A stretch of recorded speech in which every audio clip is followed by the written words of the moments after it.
कोपरगाव शहरातील नागरिकांना पाणी पुरवठा करणाऱ्या साठवण तलावातील पाणी साठा कमी झाला असल्यामुळे नागरिकांना करण्यात येणाऱ्या पाणी पुरवठा दिवसामध्ये वाढ करण्याचे कोपरगाव नगर परिषद प्रशासनाकडून जाहीर करण्यात आले होते।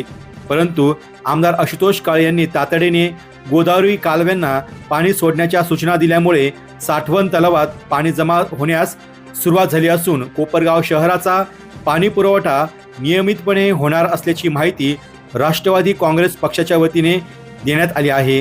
राष्ट्रवादी काँग्रेस पक्षाच्या सर्व 12 नगरसेवकांनी सोमवार दिनांक 12 रोजी कोपरगाव शहराला पाणी पुरवठा करणाऱ्या साठवण तलावांची पाहणी केली। आज सोमवार दिनांक 12 रोजी प्रत्यक्षात साठवण तलावात पाणी जमा होण्यास सुरुवात झाली आहे। त्यामुळे कोपरगावकरांना जास्त दिवसांनी पाणी पुरवठा होण्याची टांगती तलवार आमदार आशुतोष काळे यांच्यामुळे दूर झाली आहे। त्यामुळे आता कोपरगावकरांना नियमितपणे पूर्वीप्रमाणे 4 दिवसाआड पाणी पुरवठा करावा असे यावेळी सांगण्यात आले आहे। यावेळी राष्ट्रवादी काँग्रेस पक्षाच्या गटनेत्या सौ गौरी पहाडे यांच्या समवेत नगरसेविका सौ माधवी वाकचौरे, हाजी महमूद सय्यद, जनार्दन कदम, सौ निर्मला आढाव, सौ स्मिता साबळे, इम्तियाज अत्तार, वाल्मिक लहेरे, राहुल शिरसाट, सौ सोनम त्रिभुवन, सौ सोनाली कपिले, बाळासाहेब रोईकर आदींसह राष्ट्रवादी काँग्रेसचे माजी नगरसेवक व पदाधिकारी उपस्थित होते। आज आम्ही कोपरगाव नगरपालिकेचे सर्व राष्ट्रवादीचे सर्व नगरसेवक 5 नंबर, 4 नंबर, 3 नंबर आणि सर्वच तलावाची पाहणी करण्यासाठी या ठिकाणी आलो होतो। येण्याचं कारण असं होतं का कोपरगाव नगरपालिकेने गेल्या मागच्या ह्याच्यात त्यांनी एक मेसेज तो व्हायरल केला होता का कोपरगावचा पाणी पुरवठा हा 14 तारखेपासून होईल आणि काहीतरी दुरुस्तीचं काम या ठिकाणी चालू आहे। पण अक्षरशः इथं बघितल्यानंतर कळालं का या ठिकाणी पाणी तलावातलं संपलेलं होतं।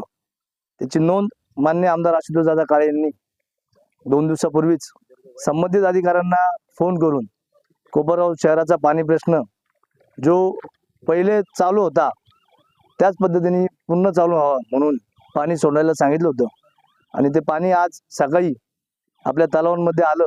त्याच्यामुळं उद्यापासनं जो कोपरगाव शहराला जो लांबलेला पाणी पुरवठा होता तो पुन्हा सुरळीत होण्यासाठी मदत होणार आहे।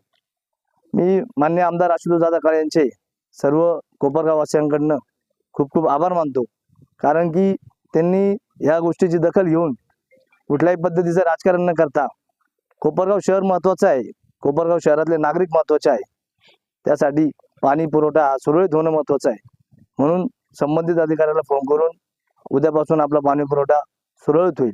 पुन्हा एकदा मी मान्य आमदार आशुतोष दादा काळे यांचे आभार मानतो। धन्यवाद। आज आपण 5 नंबर साठवण तलावाची जी पाहणी केली, काय नेमकं कारण?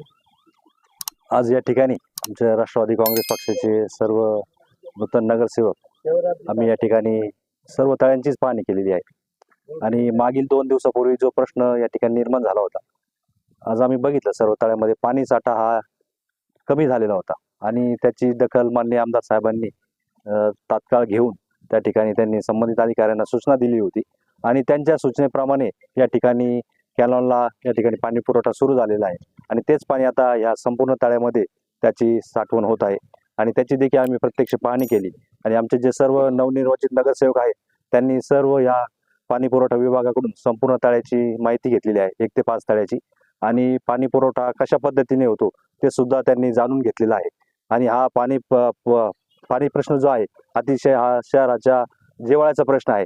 त्याची दखल आपले लोकप्रिय आमदार माननीय आशुतोष दादा काळे यांनी घेऊन संबंधित अधिकाऱ्यांना तात्काळ सूचना दिली आणि त्यांच्या या सूचनेप्रमाणे पाणी पुरवठा सुरू झालेला आहे। त्याचा आम्हाला सर्व नगरसेवकांना अतिशय समाधान आहे आणि त्याचप्रमाणे आता शहरामध्ये माझ्या मते उद्यापासून आपला खंडित झालेला पाणी पुरवठा सुरळीत होण्यामध्ये मदत होणार आहे। डी न्यूज वृत्तवाहिनी सामाजिक, शैक्षणिक, राजकीय, धार्मिक, सहकार, सांस्कृतिक, कृषी या सर्व चालू घडामोडींचा वेध घेणारी वृत्तवाहिनी डी न्यूज वृत्तवाहिनी, वेध वर्तमानाचा।